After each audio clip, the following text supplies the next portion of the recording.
Well, colleagues, hello and welcome to the PEN project, Professional Exchange Network project. This is a webinar summary of the safeguarding meeting which took place on the 9th of March. And just to remind you, FE Sussex is the consortia of Sussex colleges. We do stray into Hampshire for some of our work, but not for safeguarding. And there were representatives from a fair proportion of our member and associate member colleges there. So the purposes of this webinar is to summarise the meeting of the 9th of March 2017 to make sure you're up to date, or hopefully up to date, with roles which affect you as the person responsible for safeguarding. And of course it's a reference source for colleagues who can't attend, and as always, people sticking their problems on the table or the issues which they've got with implementing safeguarding policies in their own college is actually what makes the meeting very interesting and beneficial to everybody who attends. So on the agenda we had the Prevent campaign and the update and resources available, and Sussex Police attended to speak on that. We discussed the right to stop and search students on site.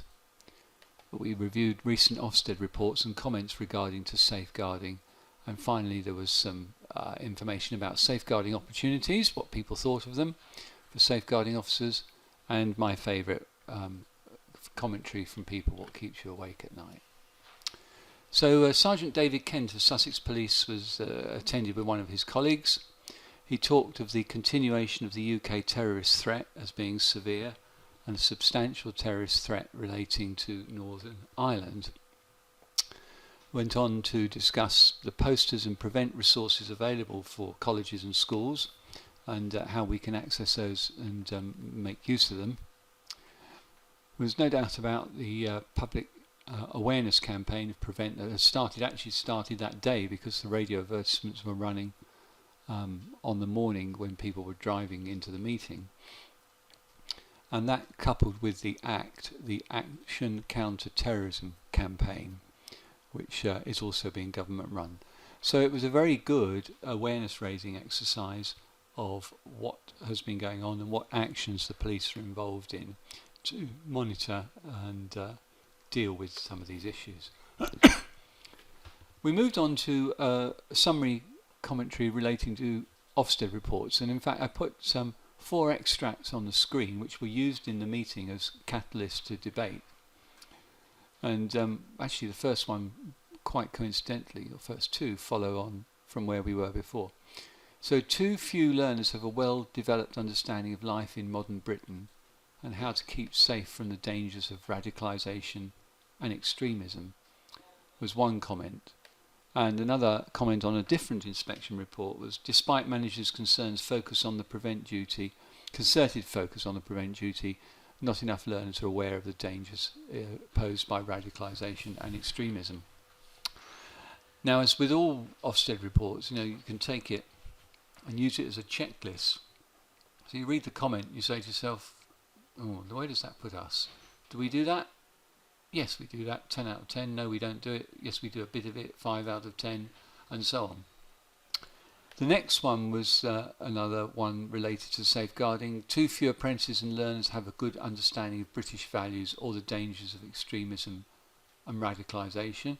Remember, these are real inspection commentaries made fairly recently. And then finally, too many apprentices do not have a sufficiently robust understanding of British values and or the risks of radicalisation and extremism. And the meeting then went on to discuss the old chestnut. Well, how do you instill British values into students? What are British values? How do you make them understand them? And equally, how do you spot the signs of radicalisation and extremism, and what actions do you need to take? And there were various very good examples given by Sussex Police. Young children below the age of 10 writing inappropriate things in their school books. What does that show?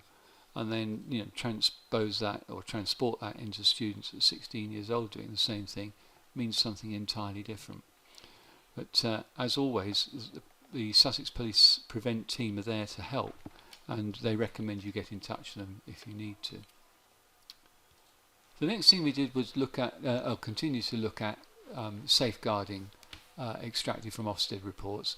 So here's some other things which are not prevent focused. The first one, managers carry out appropriate recruitment checks and keep accurate records. You would like to think everybody does that, but clearly it isn't happening. And then the appropriate training to maintain safe working practices and how to report learners' safety.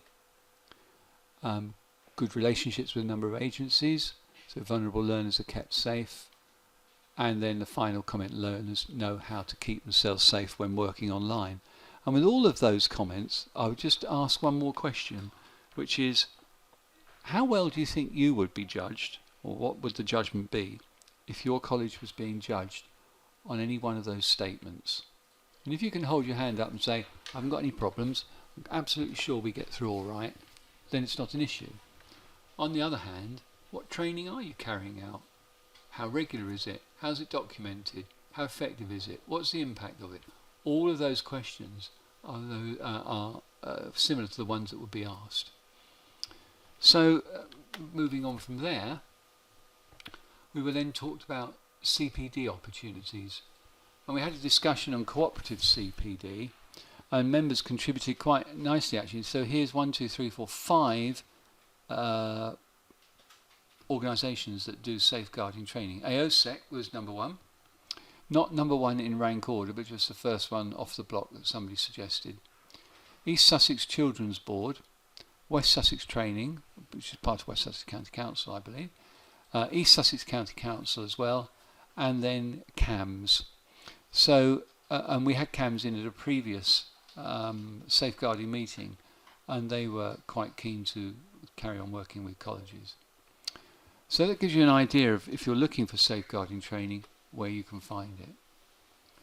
And the final section, what keeps you awake at night, what's going on. Members discuss, well, an increase in peer-to-peer abuse, and that can be one gender to another or same gender of all age groups, digital safety, and the virtual impossibility of keeping learners digitally safe when they're off college site.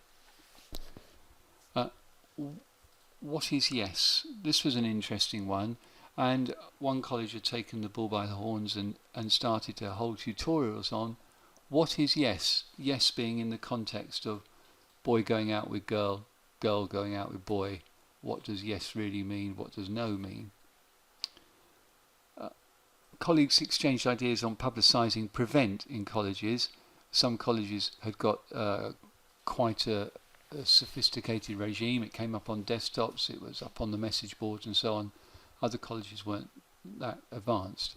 And the final point members raised and question was how to deal with the increase in sexting, which all colleges reported as having had to deal with. So as always, I hope that gave you a flavour of the webinar as it took place. It doesn't provide all the answers, but it certainly gives you some questions and some food for thought. The next safeguarding meeting will be held next term.